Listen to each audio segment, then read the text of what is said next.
भाषण रिपीट हो रहे हैं।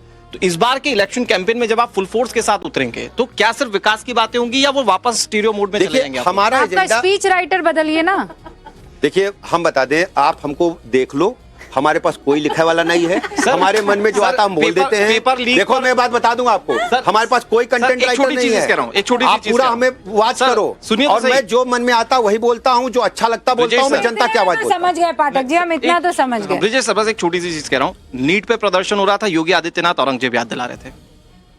देखिए, अगर हमारे इतिहास को जनता के समक्ष रखा जाए तो कोई अपराध नहीं, और क्या क्या मुगल आक्रांताओं ने नहीं किया है, एक बार जरा दिखाओ इतिहास। तो अगर हम याद दिलाते हैं, डेवलपमेंट भी करते हैं, तो दोनों में क्या दिक्कत है आपको? ऐसा क्यों है कि पीडीए अलग दिखता है, ब्राह्मण अलग दिखता है, वहाँ राजपूत कहता है हम बिल्कुल अलग हैं, ये जाति नहीं तो क्या ओबीसी समीकरण एकदम अलग है। केवल चर्चा में रहती हैं, क्योंकि आदमी जब जैसे चर्चा में तभी आती है जब ग्राउंड पर। ये हमारी जेनजी एंकर हैं जी। सर, ये सवाल इसलिए क्योंकि अभी प्रदर्शन हो रहा था छात्रों की तरफ से, और उसमें ना एक सवाल सब युवाओं ने पूछा, इसलिए उनके रिप्रेजेंटेशन में मैं ये सवाल पूछना चाहती हूँ कि सबके अंदर बहुत खुशी है कि योगी आदित्यनाथ की तरफ से ऐसा काम किया गया कि अच्छा हो रहा है, लेकिन जिस तरीके से प्रदर्शन हो रहा था, बहुत सारे स्टूडेंट्स उत्तर प्रदेश के भी पहुंचे थे प्रदर्शन में शामिल होने के लिए। क्या आप लोगों के बीच में बातचीत ऐसी हुई कि अरे यार, ये केंद्र की वजह से काम बिगड़ रहा है? नहीं, बिल्कुल नहीं, बिल्कुल नहीं। हम पूरे देश के, पूरे प्रदेश के हम युवाओं के साथ खड़े हैं, और जो उनकी समस्या उनका निराकरण कर रहे हैं। आदरणीय प्रधानमंत्री जी ने स्वयं सीधा बात किया है युवा से। I have add on question to that, क्योंकि मैं भी जेनजी हूँ और मैं भी पूरा प्रोटेस्ट देख रही थी। बहुत चीजें गलत हुई, बहुत चीजें सही हुई, लेकिन बीजेपी ने इस प्रोटेस्ट को बिल्कुल तवज्जो ही नहीं दी। शुरुआत में कोई पूछ ही नहीं रहा था प्रोटेस्टर्स को शुरुआत में, लेकिन 20 कॉकरोच जनता पार्टी को हाँ यस, और उसके बाद में क्या आपको ये रियलाइज हुआ कि नहीं अब हमें करना, और उसके बाद एक क्या ये बड़ा चैलेंज है, क्योंकि युवा प्रधान देश का जिक्र पीएम हमेशा करते आए हैं। एक राजनीतिक व्यक्ति के सामने, राजनीतिक पार्टी के सामने प्रतिदिन चुनौती होती है, और हम चुनौती को स्वीकार करते हैं। हम युवाओं की उम्मीदों पर खरा उतरेंगे। हम युवाओं की जो डिमांड्स हैं उनके साथ। दीप के कैसे लगे आप? देखिए, बहुत अच्छे हैं, और उन्होंने जो डिमांड्स रखी हैं उस पर हम काम करेंगे। नहीं, पर आपको ये 3 युवा पसंद आए हैं जिन्होंने धर्मेंद्र प्रधान का इस्तीफा लेने में कामयाबी पाई? पूरे देश के युवा पसंद हैं। फिर आप वही कर रहे हैं जो पहले हमने कहा, खुरपेच ना करो। अच्छा, कुछ और सवाल। 2027 में विपक्ष का कौन सा चेहरा बड़ी चुनौती बन सकता है? अब इसमें हम क्या कहें आपको, आप ही बताइए। ये सब टाइम फिक्स है। अगला सवाल, अखिलेश राहुल की बात बनेगी या 27 से पहले ही बिगड़ जाएगी? आपको क्या लगता है? ये सब टाइम फिक्स है, बने चाहे बिगड़े, कुछ है नहीं दम। नहीं, पर दोनों साथ आएंगे। हमें क्या मतलब, वहां चाहना है, टाइम फिक्स है। आ गए तो दुकान ठप है। किसकी, आपकी कि उनकी? हम तो 300 से अधिक जीत रहे हैं। आप देखिए हमारा रिजल्ट चार्ट। युवा कनेक्ट कर पा रहा है योगी आदित्यनाथ से। द कार्यशैली बीजेपी अडॉप्टेड इन यूपी।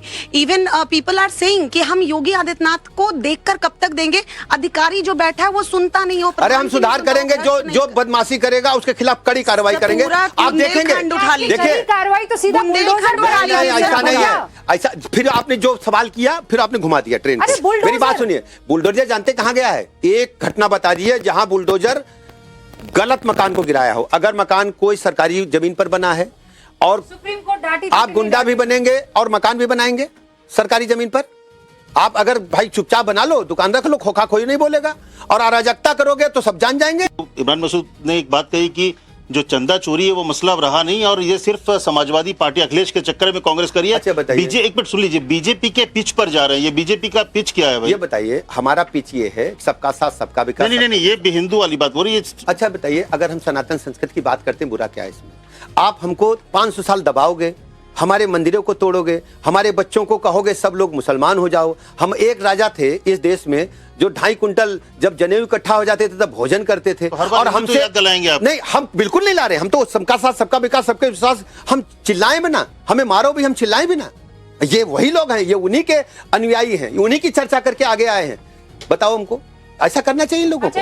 कल जो किया इन लोगों ने। सबसे बड़ा मुद्दा क्या रहेगा? 80-20 बुलडोजर? सबसे बड़ा मुद्दा डेवलपमेंट है, सबका साथ, सबका विकास, सबका विश्वास है। ये तो हम पिछली जन बार जन की था। भावनाओं पर उतर कर अच्छा, 2027 में ब्राह्मण वोट का कितना साथ बीजेपी गठबंधन को मिलेगा? आंकड़ा है 100%, 89% पार होगा 100% भी भारतीय या जनता छिटकेगा? पार्टी को वोट मिलेगा 100%। ये देखिए, स्वास्थ्य कितना बेहतर हुआ है। आप खुद को कितना नंबर देंगे? 70%। इसमें 100 काहे नहीं दे रहे? मैं बता रहा हूं, अभी हमें काम बाकी है, अभी 11 जिलों में मेडिकल कॉलेज खोलना बाकी है। अभी हम जब राज्य में आए, मेरी बात सब लोग सुनो, 1947 से और 2017 तक मात्र 40 मेडिकल कॉलेज थे 25 करोड़ की जनता के लिए। आज हमारे बच्चे जब 17 से पहले पढ़ने जाते थे, मेडिकल की पढ़ाई या तो जाते थे साउथ या महाराष्ट्र। आज हमारे बच्चे अपने राज्य में पढ़ रहे हैं।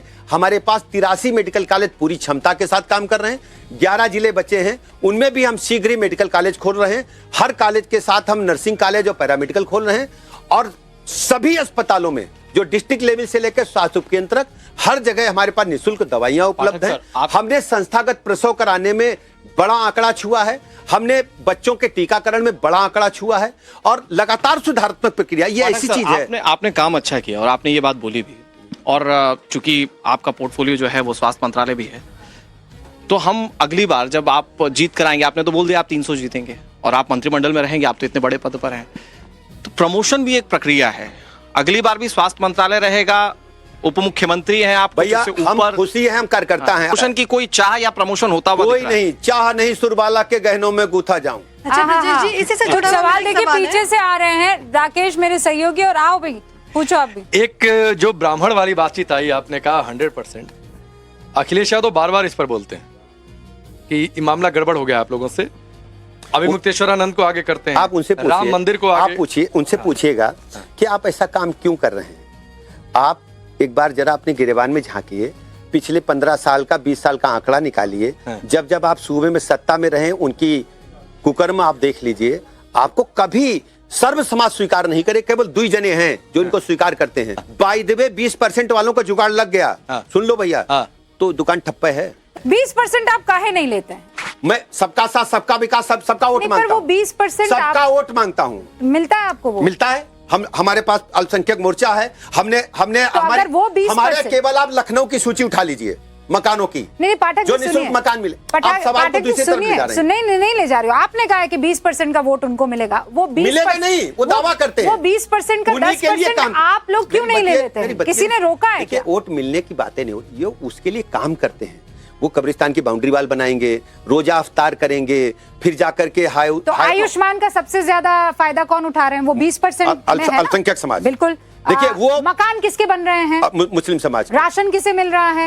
तो आपको वोट क्यों नहीं मिलता? ये आप पूछिए वो तो हम पूछेंगे, आप पूछिए। पर आपने कभी मंथन चिंतन किया है? मैंने चिंतन किया है। क्या वजह? कारण जानते क्या है? कि उनकी मनस्थिति है कि जब से पहले ही कांग्रेस को वोट देते थे। हाँ। देखिए, पहले कांग्रेस के सबसे बड़े नेता होते थे यादवों के बलराम सिंह यादव। हाँ। बलराम सिंह यादव को मैनपुरी में कोई हरा नहीं पाता था, इटावा में कोई हरा नहीं पाता था। फिर क्या हुआ, मुलायम सिंह यादव जी में और बलराम यादव में ठनाठनी हुई, मुलायम सिंह नेता बन गए। फिर क्या हुआ, जब से बाबरी मस्जिद वाली जो घटना घटी है, अयोध्या वाली, गोली चलाई कार्यसेवकों पर, मुस्लिम समाज कांग्रेस से छिटक इनके पास आ गया। अब यही 2 व्यवस्थाएं लेकर के वो आगे बढ़ रहे हैं। हम तो सबके लिए काम कर रहे हैं, हमारा रिजल्ट कार्ड है, ये उनसे पूछिए क्यों। लेकिन आप मान रहे हैं ना कि वो 20% नहीं मिलेगा आपको? लोग बोलते हैं, भरोसा क्यों नहीं हो पा रहा इतना काम करने के बाद? इसीलिए नहीं भरोसा हो पा रहा कि जो उन्होंने गोली चलवाई थी, हम तो गोली नहीं चलवाएंगे, हम तो हाथ जोड़ेंगे। आप टिकट भी तो नहीं देते हैं ना मुसलमान टिकट दिया जाता जीतने के आधार पर, और लोकतंत्र में हेड महत्वपूर्ण है। अगर जीतेंगे नहीं तो सरकार कैसे बनेगी? हम कैसे पक्का मकान देंगे मुस्लिम समाज को? मतलब आप फायदे सारे पहुंचाएंगे, हम ये कह रहे हैं कि ताज नहीं पहनाएंगे। ताज जीतो, आप लड़ो, हम देंगे टिकट, जीतो। पर हमको चुनाव नहीं जो लड़ना चाहे जीत के दिखाए। आप सर्वे में उसको कह दो जीतेगा, तो वो कहते हैं आप नहीं सर्वे में आप कह दो जीतेगा, टिकट मिलेगा। आप सर्वे में तय करो। एक सर, आपने कहा सबका साथ सबका विकास। बीजेपी शासित अन्य राज्यों में बिजली उपभोक्ताओं के लिए छूट मिलती है, जैसे एमपी में 100 यूनिट तक केवल 100 रुपए है, दिल्ली में 200 यूनिट फ्री है, राजस्थान में है, तो यूपी की जनता इससे अछूती क्यों है? मैं बता रहा हूँ, देखिए उत्तर प्रदेश राज्य में जब बिजली का मामला था 2017 से पहले, 1 हफ्ता दिन में बत्ती आती थी, 1 हफ्ता रात में आती थी, बत्ती आती ही नहीं थी। मैक्सिमम पीक आवर में 15,000 मेगावाट बत्ती खर्च करते थे तो अखबार में निकलता था आज उत्तर प्रदेश ने 15,000 मेगावाट बत्ती खर्च की। ठीक भैया, अब हमने तय किया, पहले बत्ती कहाँ जाती थी? रामपुर को जाती थी, इटावा को जाती थी, या उनके जो परिवार के लोग उनके जिलों में बत्ती जाती थी।